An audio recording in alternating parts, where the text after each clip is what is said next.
وہی جسم ہے، وہی نقشہ ہے، وہی آنکھیں ہیں، سب کچھ وہی ہے، اس میں کوئی تبدیلی نہیں آئی، لیکن صرف ایک امر رب کا انقطاع ہو گیا ہے، اللہ نے اپنے حکم کو واپس کر لیا ہے۔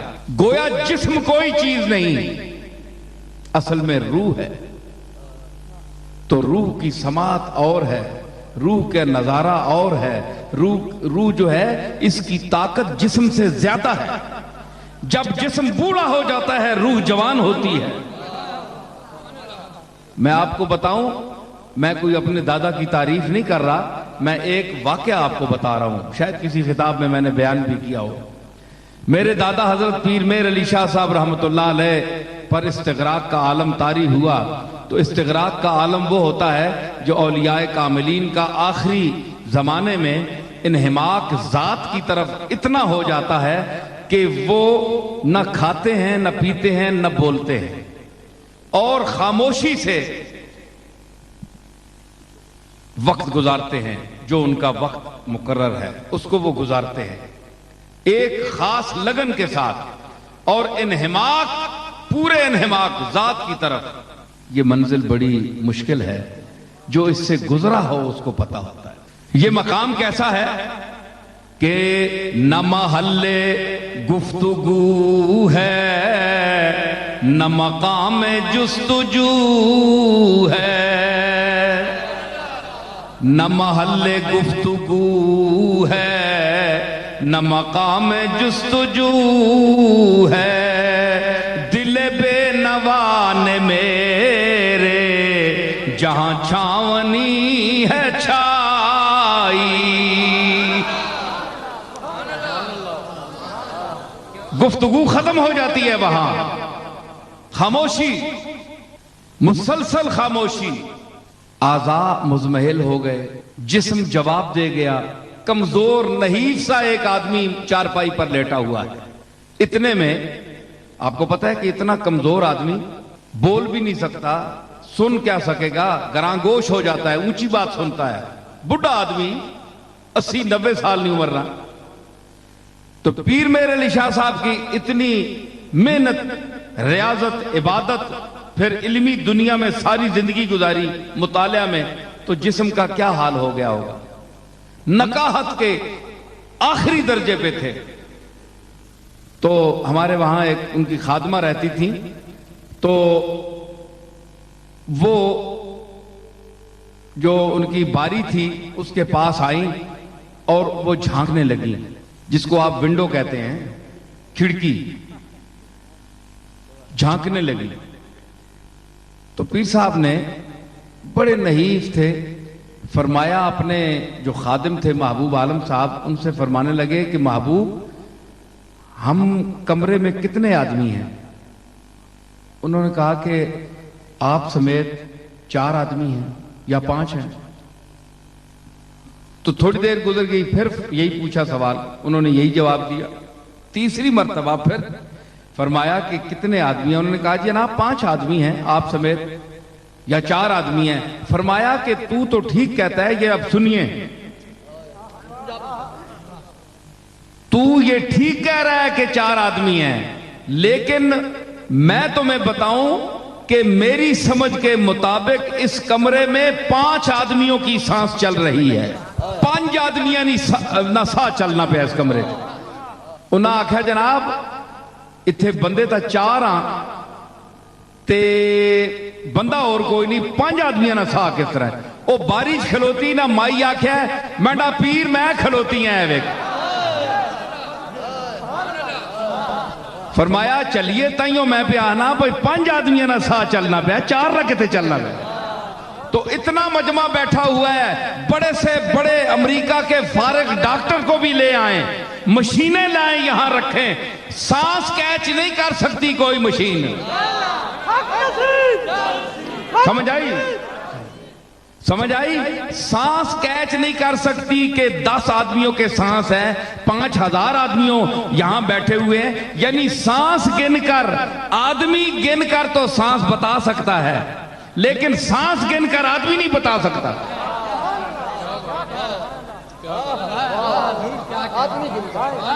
آدمی گن کر، یہاں آپ آدمی گن لینا، تو آپ کو پتہ چل جائے گا کہ اگر 10,000 آدمی کھڑا ہے یا بیٹھا ہے تو مطلب ہے کہ اس فضا میں 10,000 سانسیں چل رہی ہیں.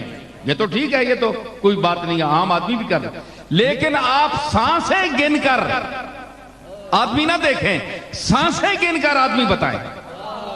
کوئی مشین لائیں، امریکہ سے لائیں، یہ نیو یارک والے میرے سامنے بیٹھے ہیں، یہ لے آئیں تو کوئی ایسی مشین نہیں ہے. یہ وہ مشین ہے جو قدرت عطا کرتی ہے اپنے مقبول بندوں کو، اپنے خاص بندوں کو، جو ساری زندگی اس کی عبادت میں صرف کرتے ہیں. تو وہ ان کے قوا کو مطمئن نہیں کرتا. وہ یہ اگر کان، یہ اعضاء تھک جاتے ہیں، بوڑھے ہو جاتے ہیں، تو ان کی اندر کی دنیا جو ہے وہ جوان ہو جاتی ہے. ٹھیک ہے نا؟ تو جسم جو ہے یہ حادث ہے. حادث کا اس میں مرض بھی ہوتا ہے، بیمار بھی ہو جاتا ہے. تو شفا کون دیتا ہے؟ یہ اسپتال نہیں دیتے. یہ آپ عقیدہ رکھیں جو اب میں بات کہنے والا ہوں. افتتاح تو ہم کر رہے ہیں خدمت خلق کے حوالے سے، جیسے کہ راجہ صاحب نے بھی کہا کہ یہ بڑی سعادت ہے کہ ایک آدمی اللہ کی مخلوق کے لیے کوئی ایسا ادارہ قائم کرے. تو اس دور میں بڑی ذرا مشکل بات ہوتی ہے. اس کے باوجود آپ نے یہ دیکھنا ہے کہ شفا اللہ نے دینی ہے. کوئی انسان، کوئی ادارہ، کوئی اسپتال نہیں دے سکتا. اگر شفا اسپتالوں میں ہوتی تو یہ بڑے بڑے جو لوگ جا کر امریکہ میں مرتے ہیں تو یہ کبھی نہ مرتے. یہ اگر اسپتالوں سے تقسیم ہوتی شفا تو کبھی یہ لوگ نہ مرتے بلکہ ہمیشہ زندہ رہتے. ایک یہ ذہن میں رکھیں کہ مرنا سب نے ہے، ایک وقت مقرر ہے. وَلَن يُؤَخِّرَ اللَّهُ نَفْسًا إِذَا جَاءَ أَجَلُهَا. جب کسی نفس کی موت آ جائے تو اللہ اس کو پھر آگے پیچھے نہیں کرتا، اس نے وقت پر مرنا ہے. تو جب تک آپ نے زندہ رہنا ہے اور اس نے اگر آپ کی قسمت میں شفا لکھی ہوئی ہے تو آپ کو شفا ملے گی. کہیں بھی جائیں، مٹی بھی کھائیں تو مٹی سے بھی شفا ملے گی. اور اگر اس نے شفا نہیں دینی تو اعلیٰ سے اعلیٰ دوائی بھی کھائیں وہ مٹی بن جائے گی. حضرت ابراہیم علیہ السلام نے جو جد الانبیاء ہیں انہوں نے کیا فرمایا تھا؟ قرآن مجید کیا گواہی دیتا ہے؟ الذی خلقنی فہو یہدین. وہ میرا مالک ہے، وہ اللہ ہے جس نے مجھے پیدا کیا اور جو مجھے ہدایت دیتا ہے. بھائی ہدایت کیسی کہ ابتدا جو آفرینش کی ہے، ابتدائے تخلیق سے لے کر موت تک، یہ جتنا زندگی کا مرحلہ ہے اس میں ہدایت ہی ہدایت ہے. ماں کے پیٹ سے جب وہ خون پینا شروع کرتا ہے، مفسرین نے لکھا ہے اس میں کہ ہدایت کیا ہے. ماں کا وہ زائد اور فاضل جو خون ہے وہ اس کو رحم میں پلاتا ہے. ٹھیک ہے، وہ اس کی غذا بناتا ہے. اس کے بعد ان کو مراحل سے الم یکن نطفۃ من منی یمنا ثم کان علقۃ فخلق فسوی. تو علقہ، مضغہ، یہ تمام مراحل سے گزار کر پھر اس کو اعتدال دیتا ہے. ماں کے پیٹ میں اس کو اعتدال دیتا ہے، اس کے ہاتھ پاؤں بناتا ہے. جس کا اللہ نے احسان جتلایا انسان کو، الذی خلقک فسواک فعدلک فی ای صورت ما شاء رکبک. اے انسان، ما غرک بربک الکریم، اپنے رب سے پھرتا ہے. تمہیں سوچنا چاہیے میں نے تمہیں کن کن مراحل سے گزارا ہے. ماں سے پوچھو کہ کس مرحلے سے گزر کر تمہیں اس نے جنم دیا ہے. تو یہ تمام مراحل ہیں جس کے متعلق دوسری مقام پر فرمایا أَلَمْ نَجْعَلْ لَهُ عَيْنَيْنِ وَلِسَانًا وَشَفَتَيْنِ